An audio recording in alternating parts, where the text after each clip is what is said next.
Kyle Rittenhouse was found not guilty on all counts on Friday, and the left is not taking it well. Troy Gaston, a BLM leader in Chicago, summed up the response. I want y'all to make some noise for being survivors, man. For having the courage to come back out here when the system told us that we do not have a voice. Because if you come out here under these situations, we will be shut down. That's what the verdict was all about. It was telling us to be silent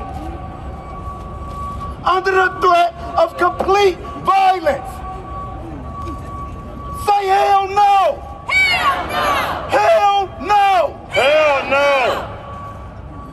Today, we come out here simply to be recognized as people who deserve to live and be treated with equality and respect.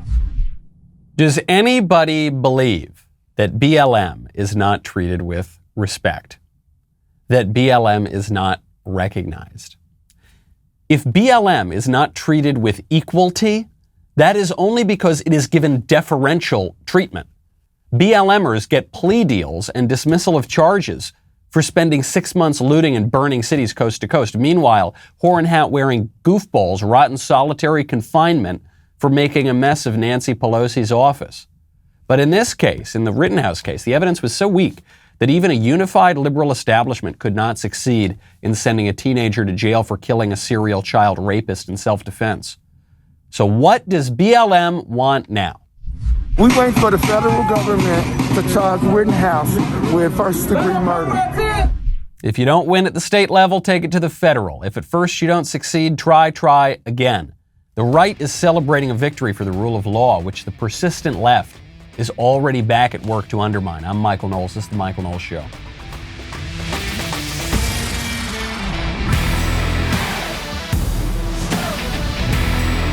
Welcome back to the show. My favorite comment yesterday from Brian Boggs, who says, the prosecutors can take comfort in the fact that we all take a beating sometimes. That's true. That was one of their arguments in the case. And they just got beaten. Sorry, buddy, but we all take a beating sometimes. One way that we're all very often getting beat is when big tech comes in and takes all of our data and spies on us and has a lot of information. So how do you protect yourself against that? You check out ExpressVPN. Chances are the browser you're using right now has made its fortune by tracking your movements online. So I have a feeling if you're listening to this show, maybe sometimes you use that incognito window, you want to hide something. You're looking at some dubious websites like dailywire.com, you know what I'm talking about? Well, incognito does not mean invisible, all right? How do you actually make yourself as invisible as possible online? You use ExpressVPN like I do. You've got to make sure that your online activity is not getting tracked. These data brokers are going out and buying and selling your data. One of the data points is your IP address. Data harvesters use your IP to uniquely identify you and your location.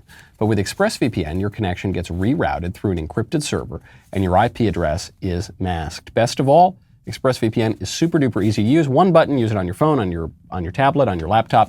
If you really want to go incognito for real, protect your privacy with the #1 rated VPN in America, go to expressvpn.com/Michael. Get 3 extra months for free. expressvpn.com/Michael. expressvpn.com/Michael to learn more. Breaking news right now. Breaking news this morning out of Waukesha, Wisconsin. There was a parade in Waukesha, and someone drove an SUV speeding down the parade, trying to kill as many people as possible, by all appearances. 5 people are dead, 40 people are injured. There is footage. We're not going to play it.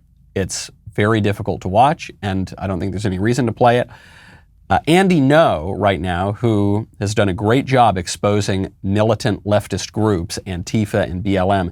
Andy Ngo is reporting that the suspect who was arrested is a BLM supporter. He's a young black male. His social media is apparently riddled with pro-BLM, George Floyd riot types of posts. He reportedly, again, not just from Andy Ngo, but other outlets are reporting that he was out on a $1,000 bail earlier this week for an earlier crime. And so because of the compassionate policy of letting criminals off the hook, now 5 people are dead at least and 40 people are injured. We don't know for certain that he was a BLM supporter, but the attack did take place an hour outside of Kenosha. It would appear, at least, that there is some connection there, but the cops are quiet about this, so we don't have any confirmed information yet. Very difficult to believe that this was an accident. Doesn't look like an accident at all. More from the mostly peaceful crowd. Meanwhile, CNN. Now, we're going to hold off reporting more on that until more information is available. Meanwhile, CNN has this headline: "There's nothing more frightening in America today than an angry white man." There it is. You awful white men. I'm sure some of you in the audience, at least, are white men. Some of you are probably pretty angry hearing that headline. Well, you're the most dangerous person in America, according to John Blake, some race hustler at CNN. Now, there are a lot of problems with this headline. The first one is it's just not true. Okay, it's offensive, it's racist, it's mean-spirited, it's divisive. Sure, it's also just not true. Here we have a report from the U.S. Department of Justice, Office of Justice Programs, Bureau of Justice Statistics. This is from January 2021. Here's Race and Ethnicity of Violent Crime Offenders and Arrestees 2018. Here is the first sentence of the first paragraph. In 2018, based on data from the FBI's Uniform Crime Reporting Program, black people were overrepresented among persons arrested for non-fatal violent crimes and for serious non-fatal violent crimes relative to their representation in the U.S. population. White people were underrepresented. White people accounted for 60% of U.S. residents, but 46% of all persons arrested for rape, robbery, aggravated assault, and other assault, and 39% of all arrestees for non-fatal violent crimes, excluding other assault. Hispanics, regardless of their race, were overrepresented among arrestees for non-fatal violent crimes, excluding other assault relative to their population, or representation in the U.S. population. So, not angry white men. Angry white men, basically the least likely to attack you. Now, what the left will say is, well, Michael, those statistics, by definition, are only representing people who are arrested for these crimes. So it might be the case that white people are committing a gazillion murders, they're just not getting arrested for it. In order to believe that, you need to believe that there is some conspiracy either of black victims or white victims or Hispanic victims or any kind of victims who are all colluding together not to report certain crimes to the police because they don't want white men to get in trouble. In order to believe that, you have to believe that, for instance, the New York Police Department, which is majority minority, right? It's not majority white, is colluding just to make sure that white people don't show up in the crime statistics. But of course, that's not the case. Okay, so the first part of the headline that's false is the headline, right? I mean, the first part that's wrong about the headline is just that it isn't true. Here's a quote from it. "This angry white man has been a major character throughout U.S. history. He gave the country slavery, the slaughter of Native Americans, and Jim Crow laws." Again, that's not true. The white man didn't give the country slavery. He didn't create slavery. Slavery was practiced in Africa long before the white man ever got there, and was practiced long after the white man left, or after the transatlantic slave trade. Not just Africa. Slavery is practiced everywhere in the world outside of the West. The unique thing about the West is not that we created slavery, it's that we abolished slavery. That's what's unique about the West. The slaughter of Native Americans. Native Americans were slaughtering one another long before the white man ever got here, okay? And the slaughter continued after the white man arrived. Just a few years before Columbus's arrival in the Americas, the Aztecs slaughtered 80,000 people in 4 days at the consecration of Tenochtitlan. That's just one Native American nation. Just one among many, many, many. And Jim Crow laws. Okay, I guess the white man did that. 1 out of 3. 1 out of 3. Now, what's more interesting about this headline to me than just the race hustling, which is so typical of CNN, and yes, it's obviously ridiculous, but whatever. What's more interesting than that to me is the victim mentality. You saw that actually in the video from Kenosha, where that other race hustler had justice for victims. Or I'm sorry, the video was from Chicago, but it was about what was going on in Kenosha and said, justice for victims. Although right now there is a revolt against Western civilization and really what you'd call Christendom, right, Christianity, the concern for victims is exclusively a creation of Judaism and Christianity. The concern for victims, taking the side of victims, does not exist in non-Jewish and non-Christian cultures. Okay, you see it uniquely in the Bible. And then it finds its fullest expression in Christianity through the Passion of Christ, where not only does God take the side of the victims, but God actually is the victim here and takes the side of the victims. Right? This is an idea that was expounded upon by a sociologist by the name of René Girard, who died only recently. He was at Stanford, and he has this idea that at the heart of culture is rivalry. Mimetic rivalry, that we kind of imitate one another, and because of this, we end up killing one another, and we end up in a state of war of all against all. This is why all the stories about the creation of civilization tend to involve brothers, right? Romulus and Remus, Cain and Abel, these two mirrors of one another that become more and more rivalistic, and then eventually this leads to a murder.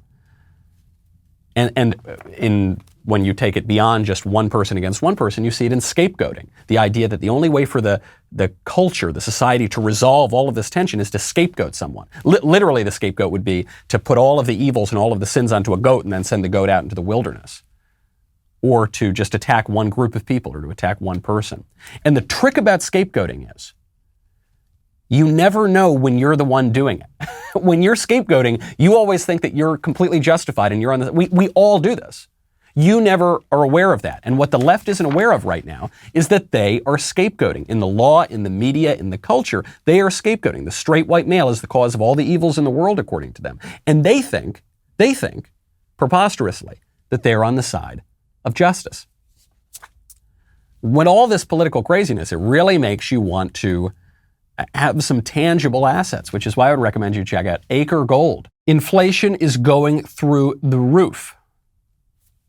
A great way to hedge against inflation is physical gold, and Acre will let you subscribe to physical gold bars for as little as $30 a month. Now, what you're thinking is, I thought physical gold cost more than $30. Yeah, it does, but Acre has this ingenious way of investing where you subscribe to the gold bars, you send in $30 a month. When your gold stash reaches the price of their gold bars, they will discreetly ship Acre Gold to your house. They also have a $100 a month subscription to a 5-gram gold bar if you want to up the ante a little. I've always enjoyed investing in physical precious metals.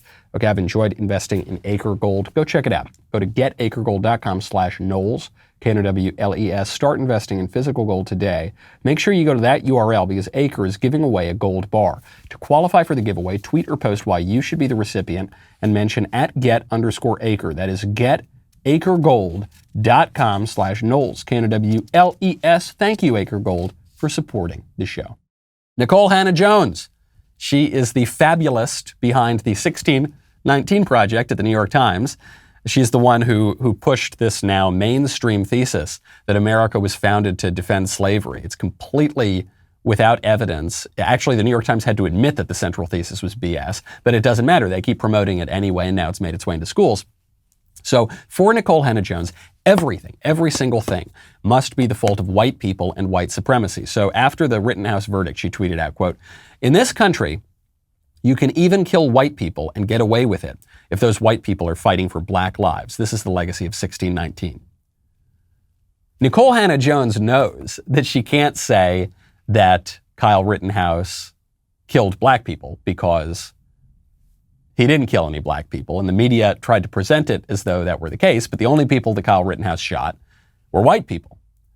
So Nikole Hannah-Jones, in order to make her theory fit, she needs to make those white people that Rittenhouse killed into black people or into avatars of black people. Now, all the white people that Rittenhouse killed were trying to kill Rittenhouse.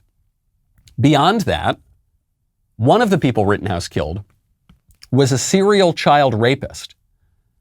Another guy that Rittenhouse killed beat women in his own family. I think he beat his own mother. I mean, these are people who are so cartoonishly evil That if you turned it into a Hollywood producer and you said, hey, here's the Kenosha story, and this kid is going to kill, a child rapist and a mother beater and all these, the producer would look at you and say, that's a little too on the nose, buddy. Come on, that's a little ridiculous. There's no way. But what is astounding to me is not that in this country you can even kill white people and get away with it if they're fighting for black lives, the legacy of 1619. What's astounding to me is that in this country, journalists will lament the death of a serial child rapist who was shot while trying to kill a 17-year-old, because that's the legacy of the 1960s, right? That's the legacy.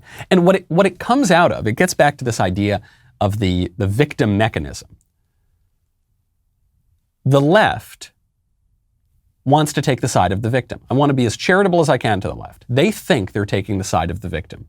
They think the victim is black people and brown people and women and people who have different sexual desires and the marginalized and the oppressed and whatever, right? So they're taking the side of the victim against the evil white man who's the cause of all the evil in the world. Christianity, right? The prevailing society. And Christianity, too, is taking the side of the victims. Any concern for victims that anyone has ever had in the world comes out of Christianity, comes out of Christian culture.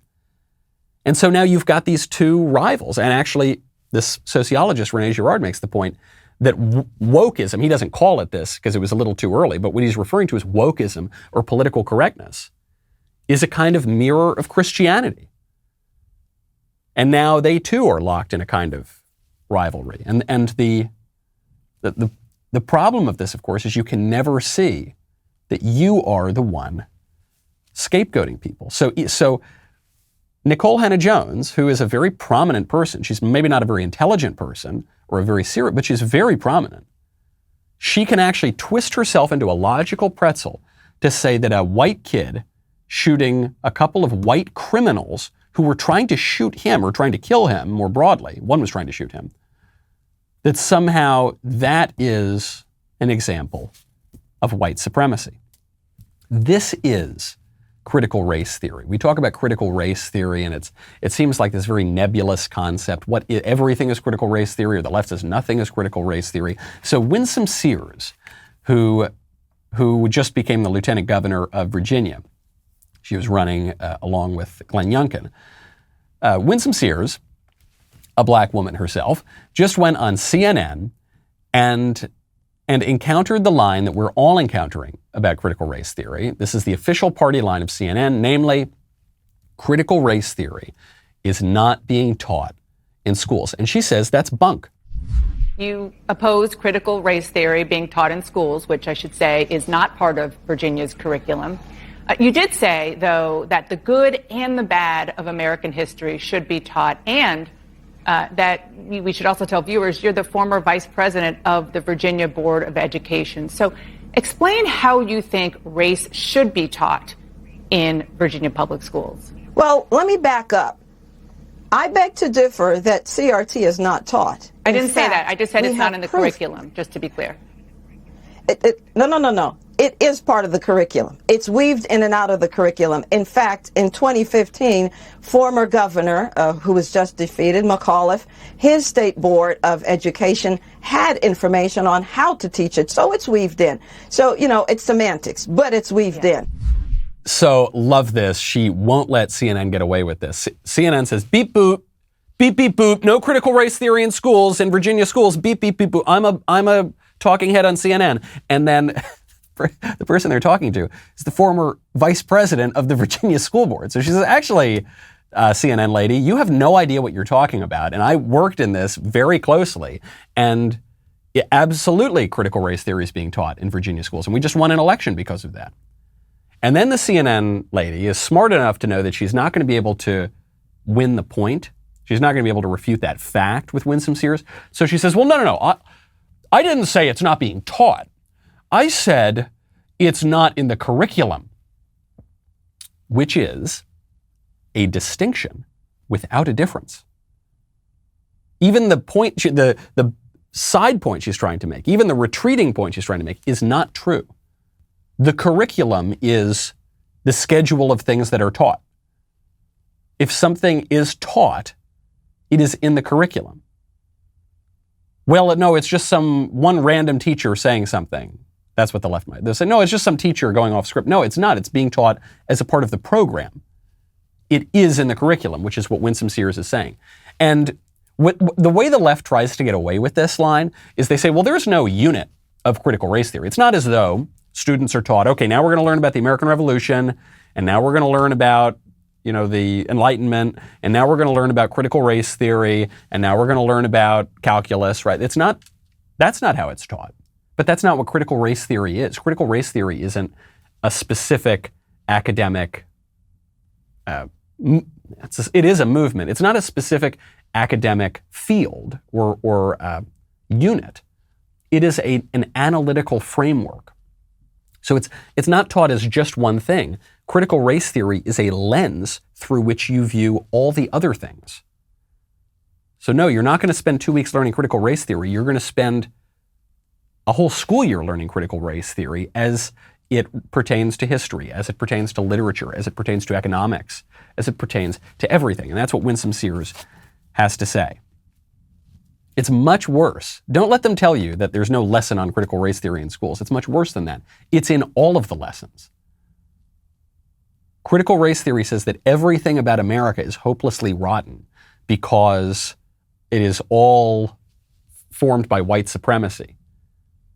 And so everything about America, the culture, the tastes, the history, the military movements, the form of government, the form of economics, it's all hopelessly, irredeemably rotten because of white supremacy, and it's all got to be ripped out by the root.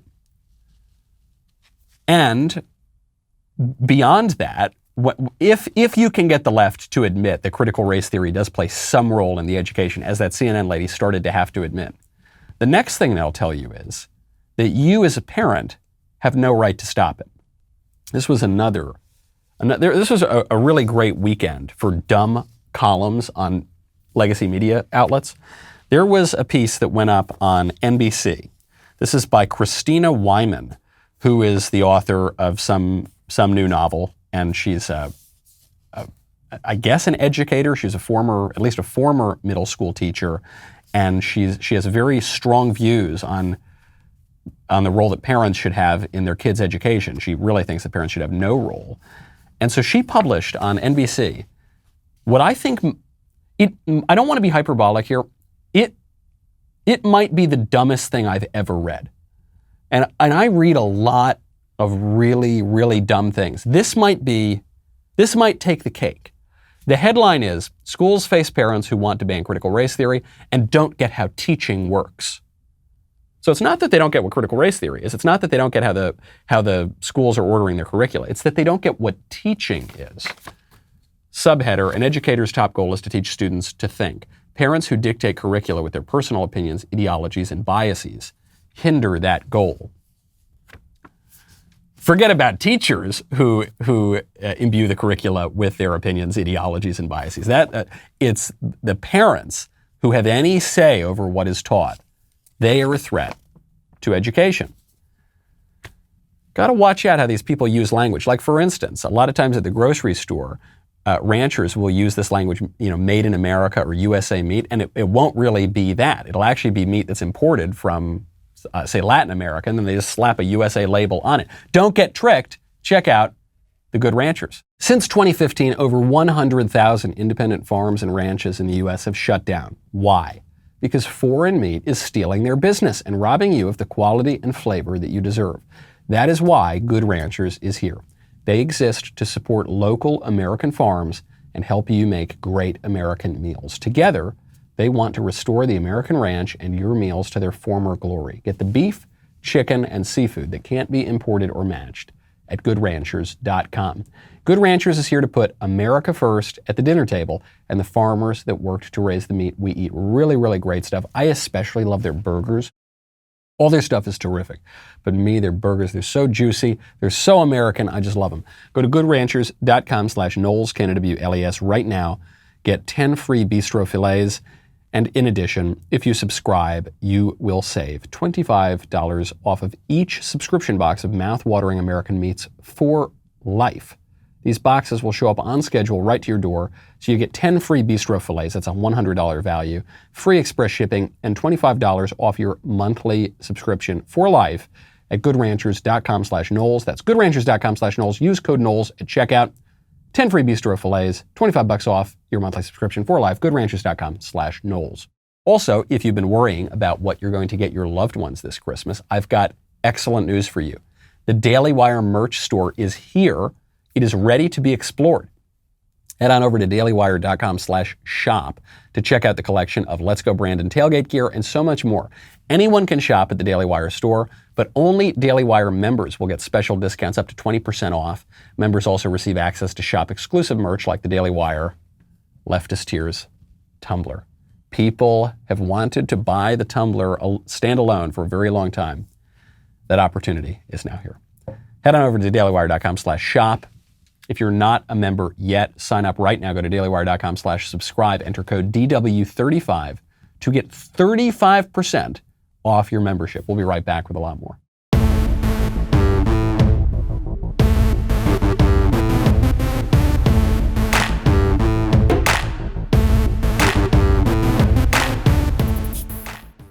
NBC, a writer for NBC and a former teacher, says that you as a parent have absolutely no right to have a say in your kid's education. She writes, quote, "Parents have always tried to interfere with curricula, as I observed when teaching middle school in the mid-2000s. Even then, there was no shortage of parental input about the content of my instruction, from books to test questions. Part of the problem is that parents think that they have the right to control teaching and learning because their children are the ones being educated. But it actually, gasp," she writes gasp in parentheses, "doesn't work that way.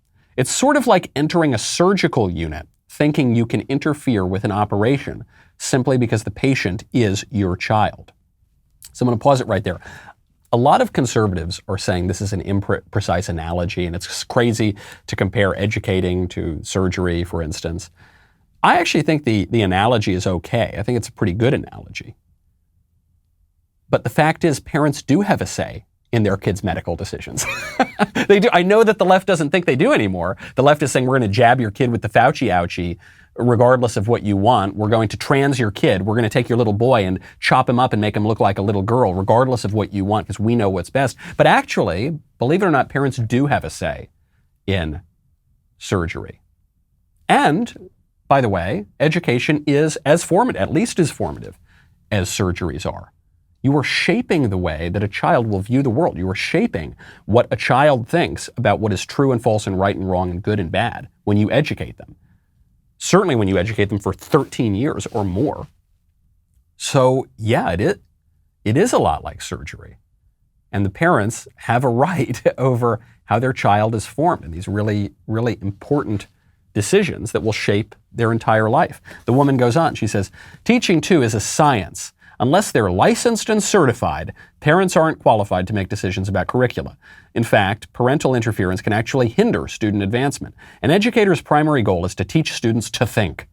Parents who attempt to influence curricula with their personal opinions, ideologies, and biases hinder that goal." An educator's goal is to teach students to think. What does that mean? What exactly does that mean? I think it's a similar version to we teach students how to think, not what to think. But of course, the educators are teaching students what to think. Here's something. An educator's primary goal is to teach students to think. That is a what. That's not a how, that's a what. That's ideology. That's personal opinion. That's bias. That's the same thing that the educator is accusing the parents of doing. Kind of gets back to our point about scapegoating. For these teachers, for the left broadly, parents are they're the problem because the parents are trying to teach students something about the world. They're trying to form the way their students and children view the world. Of course, the same could be said of the educators. That's what they're doing. But they can't, the left, the educators can't see that. What they believe that what they're doing is totally just and right, and the other people are completely, totally wrong. If an educator, like this kooky woman, teaches a student that a boy can become a girl, then that educator is hindering the student's education because that educator is teaching the student something that isn't true. If the educator says that America was founded in 1619 and the central fact of America is slavery. That educator is hindering the student's education because the educator is teaching the student something that isn't true. And if a parent comes in and says, get that crap out of the classroom, the parent is helping the student's education because the parent is kicking away the things that are false and demanding that students be taught things that are true. And this is now a battle for the minds and souls of the next generation of Americans. And who's going to be better at that? Left-wing ideologue teachers or parents? The Democratic Party sent out a tweet just today, said that the number one occupation for Democrat donors in recent years is teachers. Exactly. That's the problem. So if you want your kids to be taught the Democrat, leftist, liberal view of the world, an evil view of the world that is not true and it's not good and it's not beautiful, then we have to, let's let things be the way they are. Let's back off. Let's never question any of the teachers. Let's not show up to school boards. If you don't want your kids to turn out that way, then we need to politically get a little bit aggressive, and we need to show up to school boards, and we need to demand resignations, and we need to demand that lunatic teachers like this woman, Christina Wyman, get fired, that they don't have a platform, that we cancel them. We need to cancel this. We need to cancel the bad books in the education. We need to cancel the stupid ideas in the education, and we need to cancel the bad teachers and administrators, and they need to be fired, and they never should be allowed near students ever again. Okay? And are conservatives willing to say that? Are conservatives willing to do that? I think so. I think you're beginning to see a movement on the right that's doing that. Ron DeSantis in Florida is doing that. A lot of candidates for Senate right now, Blake Masters, whom I just sat down with, he's saying these sorts of things. J.D. Vance, Josh Mandel in Ohio, both running against one another, they're saying these sorts of things. That's what we got to do. Got to get much tougher. There's a shocking report out of a school in California. Abigail Schreier, who wrote Irreversible Damage. It's a book about how the culture is transing little girls and then they're regretting it and then that's not being reported on. It was a book that was, I think it was canceled from Target. Then there was an uproar, it went back to Target. It's a very good book.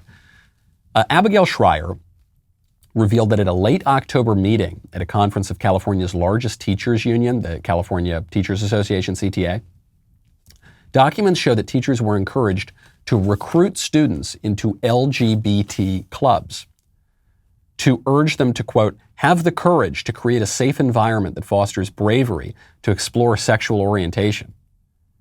And, quote, this is what one of the teachers reportedly said, quote, we're going to do just a little mind trick on our 6th graders. So recruiting 11-year-olds to explore their sexual orientation in clubs that, by the way, don't keep records. So this was another aspect of it. Lori Caldera, who's a middle school teacher, a Buena Vista middle school teacher in California, an LGBTQ club leader, was heard on tape saying, quote, because we're not official, we have no club rosters, we keep no records. In fact, sometimes we don't really want to keep records because if parents get upset that their kids are coming, we're like, yeah, I don't know, maybe they came. You know, we would never want a kid to get in trouble for attending if their parents are upset. So these are teachers who are recruiting kids into these clubs, not keeping records of it, stonewalling the parents if the parents have any questions, and transing the freaking kids. I don't want to sound hyperbolic about it. I don't want to put on my Alex Jones voice, even though Alex Jones has been right about a number of things like the gay frogs. But we have record of this. Audio record, documents being reported by a very serious, respected source, Abigail Schreier, that these teachers are trying to trans the kids. It's exactly what conservatives have been talking about. Schreier even went on, she said, speakers went so far as to tout their surveillance of students' Google searches, internet activity, and hallway conversations in order to target 6th graders for personal invitations to LGBTQ clubs while actively concealing the club's membership rolls from participants' parents. So this question, beyond the specific sexual questions raised, the extreme creepiness of this, the I assume illegality of some of this, I assume that the schools need to keep better records and are not allowed to stonewall parents this way. But beyond all of that, it actually comes down to a very simple, mundane question. Who has the right to raise your kids? For the last 20 or 30 years, and I guess really even a little before that, the right would say, just us, just the parents, it's just us. And what the left has said is, it takes a village, right? So meaning, that was Hillary Clinton's memoir title. So Hillary Clinton, representing the left's view here, would say actually parents have very few rights and it's all the society. Really, they mean the government. And the right would say, forget society, forget the government, it's all parents. And the real answer is, it's both. It is both. There's a reason that it takes a village to raise a child is an old idiom, is that it's true. And I'm not even saying this prescriptively. I'm not even saying it should be the case that it takes a village to raise a child. I'm just saying it does. Your kids are going to be influenced by the village. That is inevitable. You can be the most protective helicopter parent you ever saw, and your kids are still going to be influenced by the neighbors, by the other kids that they meet in the neighborhood or at school. If they're going to a school, they're going to be influenced by what they see on TV. They're going to be influenced by things they see on billboards. That you can't lock them up in a little room forever. They are going to be influenced by society. And this is why it's not enough to just take the you do you, laissez-faire, hands-off approach to politics that a lot of conservatives, demonstrating, I think, a lot of cowardice in recent decades, have done. They've said, no, forget it. Whatever you want to do is fine as long as it doesn't affect me. Well, it does affect you. Even the private stuff, even the personal stuff, it does affect you because we live in society. Politics means the public stuff, right? That's all. Public and political mean the same thing. And so it is going to affect you.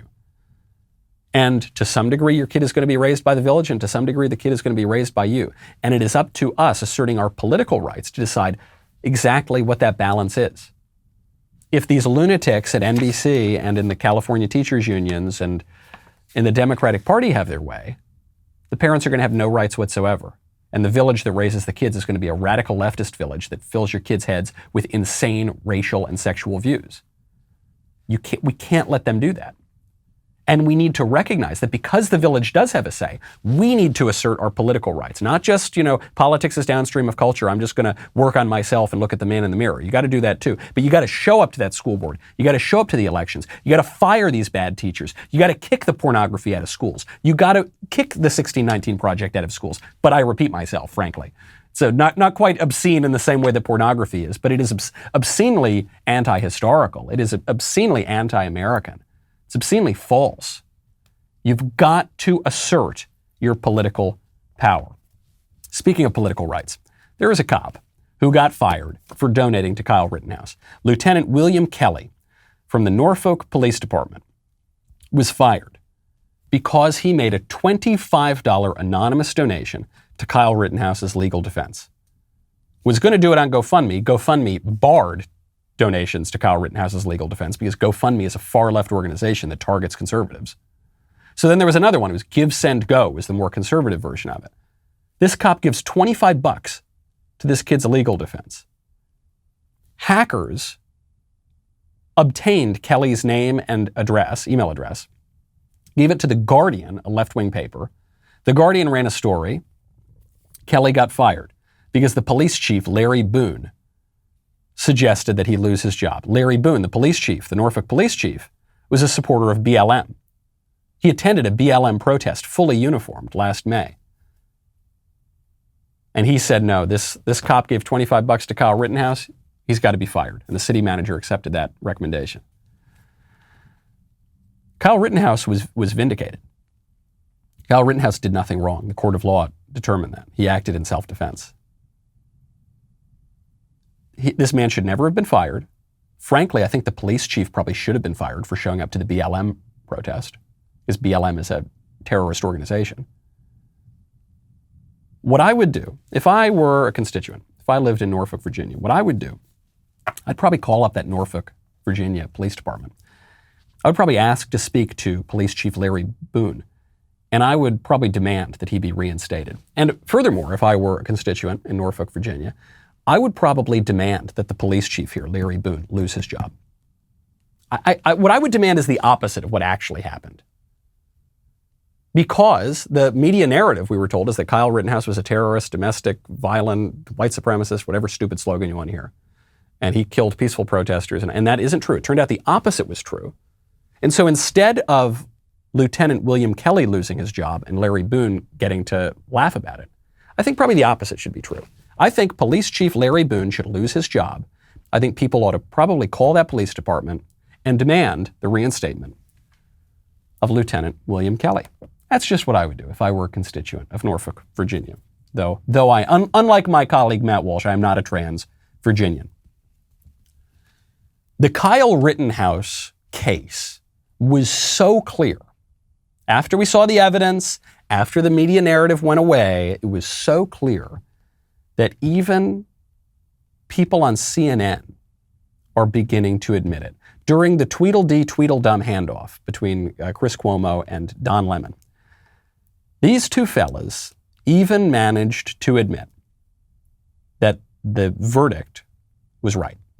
You know you're going to have people saying if he was black, this would be different, right? Because we're dealing with systemic injustice right now. And even though this verdict, I believe, is justified by the law and the facts here, that's what we should want every time. People are frustrated that you wouldn't get it if he was black, even though this may be the right outcome.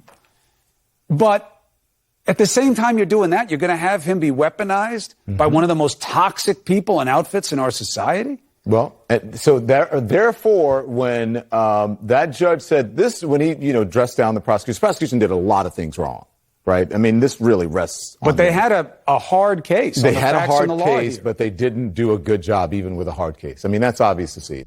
So it's mostly Chris Cuomo who's admitting that the verdict was right, and Don Lemon's trying not to, but Lemon is smart enough to realize that he can't make a good argument here. So he says, well, it was just that prosecution. That prosecution. And Chris Cuomo says, what about the prosecution? They had a hard case. Really, they had an impossible case. The best shot they had was to keep evidence from the defense and they called their best witnesses. All those witnesses ended up making the case for the defense, not the prosecution. You could have had the greatest lawyers in the world. All right, the two prosecutors in Kenosha, Blinken and, was that his name, Blinken, or I don't even remember his name anymore, or the one they called Lunchbox. Those two guys, talk about Tweedledee, Tweedledum. They did not do a good job. They were not very good lawyers. But you could have had Alan Dershowitz and Johnny Cochran and Ken Starr and all the greatest lawyers in the country, and they still couldn't have made the case because the evidence wasn't there.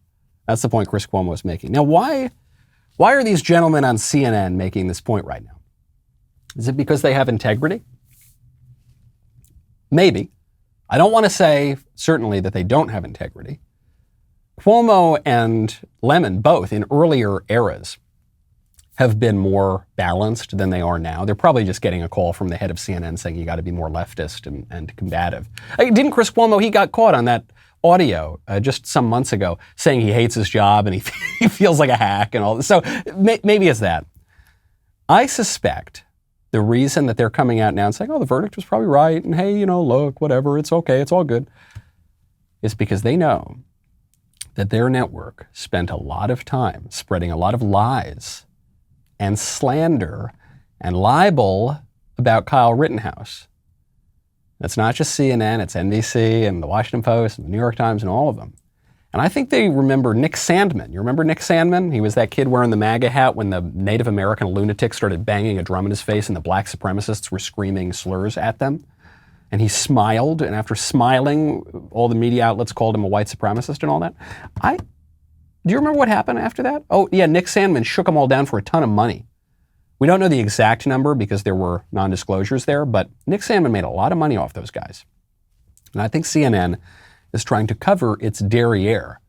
And I hope, do I hope, that now that Kyle Rittenhouse has been exonerated, I hope he takes them to the cleaners. I hope that Kyle Rittenhouse becomes a trillionaire suing these dirtbag liberal journo outlets into the dirt.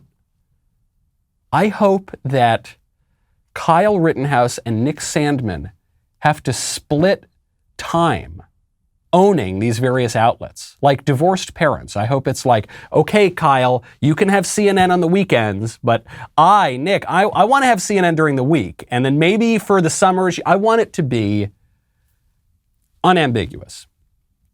I want these guys to lose a lot of money. Justice was served in the case. We've talked so much about the Kyle Rittenhouse case. I guess that's now coming to an end. We're going to move on to the next left-wing hoax. But just because justice was served, that's great. We've got to keep it up, okay? Just like you heard that, the BLM guy, he said, no, well, yeah, okay, he was exonerated at the state level. We want federal charges. Right? The left never gives up. The left is really persistent. We've got to be persistent too. We won, we've got to take it further. Got to sue those media outlets into oblivion. What the left is trying to do in this country is delegitimize the opposition. This is a story, this actually came out a couple weeks ago, but I think it pertains to what's going on now. Mike Cernovich discovered this. The Washington Post was running an ad to promote the idea of January 6th, the insurrection. They were running an advertisement that an investigation by the Washington Post provides the richest understanding to date of Trump's mindset and the cost of his inaction as democracy came under attack. Now, I'm not saying that it's weird for a journalistic outlet to run ads on their stories. But, you know, everyone does that. We do that. Everybody does that. But it is weird to run ads on a story that doesn't really catch. Right? No one really believes the January 6th thing. The whole narrative is falling apart. We were told January 6th was a bunch of domestic terrorists who came in armed, who killed a cop, who were taking over the government. And then the more we've learned about it, the less and less it seems true. Actually, almost every single thing we were told about that day was a lie. So the story has kind of fallen apart. In a normal world, that would be the end of the story and they'd move on to something else. But the left is so dead set on keeping this narrative that they've got to promote it. Just like the New York Times story on the 1619 Project. The thesis of that was proven incorrect. The New York Times spent millions of dollars promoting it anyway because they have ideological goals as well. And the goal here is to not merely win a political battle, it's to utterly delegitimize the opposition such that anytime they get any power or win at all, it is considered a threat to an existential threat to democracy, to the country, to the republic, to the Constitution, and it must be done away with. Those are the stakes here. What kind of persistence is the right willing to engage? What kind of lawfare? What kind of electioneering? What kind of protest? What kind of legislating is the right willing to do? The left is playing for keeps. Are we willing to play for keeps too? I hope so. I'm Michael Knowles. This is The Michael Knowles Show. I'll see you tomorrow.